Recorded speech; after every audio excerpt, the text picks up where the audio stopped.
बोलिए सद्गुरुदेव की जय। परम सम्मान्य सज्जनों एवं भक्तिमयी माताओं, हम जिस देश की संस्कृति में जी रहे हैं उसका निर्माण किन्हीं मंदिरों की कलाकृतियों से, ऊंची मीनारों से नहीं हुआ है, अपितु संस्कारों की धरोहर ही इसकी पहचान है। यह धरती रत्न गर्भा है।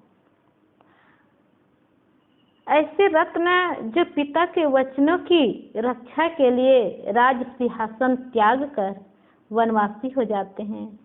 हाँ, अगर आज के जमाने में वह इतिहास दोहराया जाए तो पता है क्या होगा। पुत्र कहेगा, पिताजी वचन आपने दिए और फल मैं क्यों भोगूं? और वचन भी आपने मेरी माँ कौशल्या को नहीं, सौतेली माँ कैकई को दिया था। भला मैं आपकी बात क्यों पूरी करूं?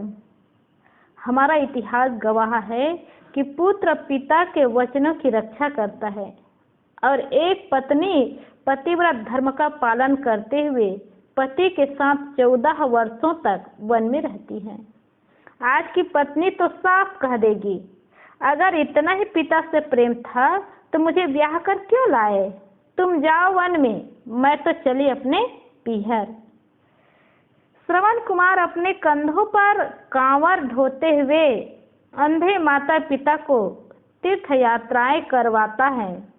उन्हीं की सेवा में अपना पूरा जीवन समर्पित कर देता है। और आज के जमाने में संपन्न पुत्र भी अपने माता पिता की इच्छाओं की अवहेलना नानाविध बहाने बना कर देते हैं। क्या कमाल का वह युग था। वे लाजवाब संस्कार थे। वे कितनी महान संतानें थी और वह जीवन कितना दिव्य था। जिस माँ ने हमें दर्द सहकर जन्म दिया उसी को बुढ़ापे में हम दर्द दे रहे हैं। प्रारब्ध से चेतना और आत्मा मिली, माता पिता से जन्म मिला, गुरु से जीवन जीने का मार्ग मिला।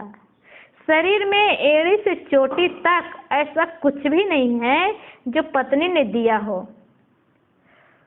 दूसरी ओर एड़ी से चोटी तक सब कुछ माँ का ही दिया हुआ है।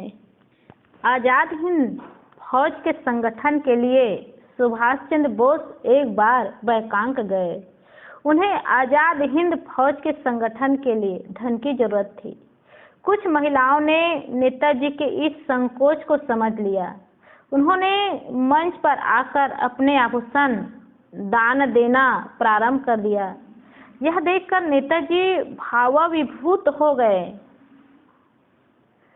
वे रुंधे हुए कंठ से बोले, पुत्र कपूत हो सकता है पर माता कुमाता नहीं हो सकती। मुझे यहाँ निराशा, दुखी और लाचार देखकर सैकड़ों रूपों में मेरी लाज छिपाने के लिए वह यहाँ भी आ गई। माँ के 2 हाथों से ही मैंने अभी तक दुलार पाया था, किंतु आज तो माँ का ऐसा प्रेम मुझ पर उमड़ा है कि 1000 हाथों से मेरी माँ मुझे दुलारने, मेरा रूप संवारने के लिए आ गई। भारत देश की आज़ादी के दर्शन मेरे भाग्य में है या नहीं मैं नहीं जानता, किंतु आज़ादी के इस अभियान में मुझे माँ की महिमा के दर्शन हो गए। मैं सचमुच कृतार्थ हो गया। मातृत्व की इस महिमा को सुनकर वहाँ उपस्थित प्रत्येक श्रोता अपनी आंखें श्रद्धा से सजल हो गई। माँ चाहे जहाँ भी हो लेकिन ममता से दूर नहीं होती। माँ कैसी भी हो, उसका रूप रंग कैसा भी हो, उसकी शुक्ल सूरत कैसी भी हो, लेकिन बेटों को अपनी माँ हमेशा सुंदर लगती है। माँ काली हो तो भी सुंदर लगती है। माँ का उपकार संतान पर इतने हैं जिन्हें शब्दों में कह पाना संभव नहीं है। लेकिन आज की तथाकथित शिक्षित संतान अपने माँ बाप की सेवा से रस नहीं लेती। माँ बाप के बुढ़ापे में उनकी अपेक्षाओं पर खरी नहीं उतर पाती। एक बार एक अपने माँ बाप का डॉक्टर बेटा था। और जो अपने बूढ़े माँ बाप का एकमात्र सहारा था, बूढ़े माँ बाप की आशाओं का केंद्र था। माँ बाप ने बहुत ही कठिन परिस्थितियों में उन्हें पढ़ा लिखा कर डॉक्टर बनाया। डॉक्टर बनाने के लिए माँ बाप को अपने जीवन की तमाम खुशियों को ताक पर रख देना पड़ा था। एक दिन उसकी माँ बीमार पड़ गई। डॉक्टर बेटा माँ का इलाज करता है, दवा औषधि जुटाता है। जब माँ स्वस्थ हो जाती है तो एक दिन वह अपनी माँ को उसके उपचार का बिल पकड़ा देता है। माँ अपने उपचार के बिल को देखती है तो सहसा विश्वास नहीं होता, क्योंकि वह स्वप्न में नहीं सोच सकती थी। माँ ने उस बिल को देखा और अपने दिल को देखा तो उसकी आंखें डबडबा आई। वह लाचार विवश थी। बुढ़ापे ने उसके शरीर के अंग अंग तोड़ रखा था, लेकिन आज बेटे द्वारा दिए गए इस बिल ने उसके हृदय को भी तोड़ दिया था। उस बूढ़ी माँ की आंखों में आंसू है। वह बार बार उस बिल और दिल को देख रही थी। क्या कोई ऐसी भी माँ है जिसने अपने बेटे को कभी कोई बिल दिया हो? इतिहास में ऐसी एक भी माँ देखने को नहीं मिलेगी जिसने कहा हो, बेटा मैंने बचपन में तेरी इतनी गंदगी साफ की है, यह उसका बिल है। मैंने बचपन में तुझे इतना दूध पिलाया है, तुझे 9 महीना पेट में रखा, तुझे कोई पीड़ा नहीं होने दिया, और कोई पीड़ा हुई तो मैं रात रात भर जागी, यह उसका बिल है। इस पृथ्वी पर है कोई ऐसी माँ जिसने अपने बेटे को इन सेवाओं का बिल दिया हो?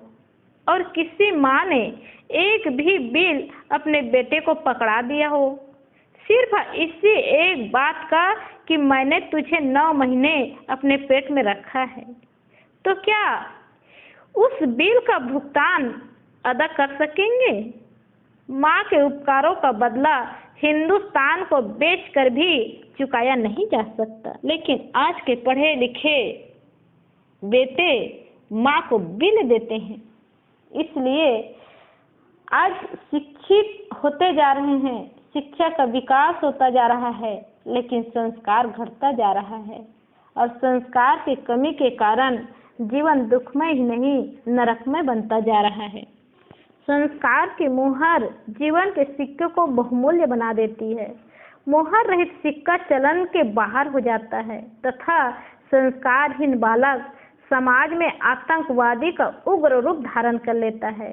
बच्चे पान के कोमल पत्ते के समान होते हैं, पान सूखने के बाद मुड़ता नहीं है। उसी तरह बालकों पर अल्प वय में ही अच्छे संस्कार डाले जा सकते हैं। इसलिए बचपन में ही बच्चे को अच्छे संस्कार दे।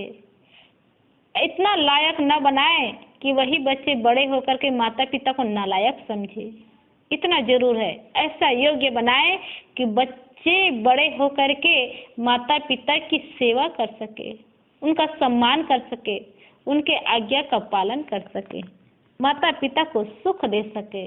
और इतना करने वाला बेटा भी आज के समय में समझिए कि बहुत अच्छे बेटे हैं, और ऐसा बेटा हर बेटा को बनना चाहिए जो माता पिता के ऋण भले न चुका सके, लेकिन माता पिता की सेवा तो कर सके, माता पिता को सुख तो दे सके। आज हर बूढ़े माता पिता की यही अपेक्षा है। तूफान में फंसी किश्ती तो पतवार से खींचना होगा। समाज की उत्कृष्टता के सोपान यदि चढ़ना है तो नई पीढ़ी को सतत सुसंस्कार हमें देना होगा। एक एक ईंट मिलने से मकान बन जाता है, एक एक बूंद मिलने से सागर बन जाता है। संस्कार की एक ताकत दुनिया में सबसे अधिक है, एक एक फूल के मिलने से गले का हार बन जाता है। बच्चे हमारी संस्कृति के प्राण हैं, बच्चे हमारी संस्कृति की शान है। बच्चों का जीवन देश का भविष्य है, बच्चे हमारी संस्कृति की मुस्कान है। इसलिए पहले बच्चों को सुंदर संस्कार दे, तभी वही बच्चा बड़ा होकर के माता पिता की सेवा करेगा। बोलिए सद्गुरुदेव की जय।